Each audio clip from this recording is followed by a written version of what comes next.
tous, une Ligue 1 pleine de suspense, une Ligue des Champions pleine d'espoir, des championnats étrangers pleins de frissons et logiquement une data room pleine de surprises. Voilà le programme. On reviendra sur un Olympique de Marseille en grand déséquilibre actuellement. Une question, la première ligue anglaise, après ses récents résultats européens, est-elle ou pas sur le déclin? La première ligue justement où le grand Liverpool Football Club reverdit, on l'analysera. Et puis notre dossier sur les renards des surfaces. Gros plan sur Bas Dost, le buteur néerlandais qui fait exploser la Bundesliga. Et enfin, votre index Opta Canal+, de la 27e journée de Ligue 1. Ça, c'est simplement, messieurs, la partie émergée de l'iceberg Data Room 21. Merci en tout cas d'être encore là, perché sur vos hauteurs de savants inaccessibles. Vous allez enfin vous mettre à notre hauteur de petits terriens, messieurs. Merci Florent Tognuti. Bonsoir. Thank you David Wall. Hello Grégoire. Merci Cédric Taforo. Bonsoir. Et merci, quel brushing. Magnifique.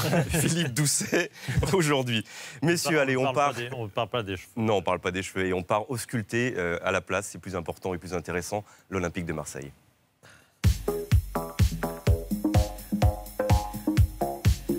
Cet Olympique de Marseille, messieurs, qui menait, on s'en souvient, vendredi dernier, 2-0 à la 67e minute. L'Olympique de Marseille qui a complètement craqué. C'est peut-être le symbole d'une période compliquée, surtout en seconde période. Clément Cotentin. 7, c'est le nombre de buts pris par l'OM en 3 matchs. Sur ces 7 buts, 6 ont été inscrits en deuxième mi-temps par les adversaires des Marseillais. Depuis la trêve, Marseille craque défensivement en deuxième mi-temps et ça inquiète. 10 buts encaissés en seconde période en 2015, personne n'a fait pire.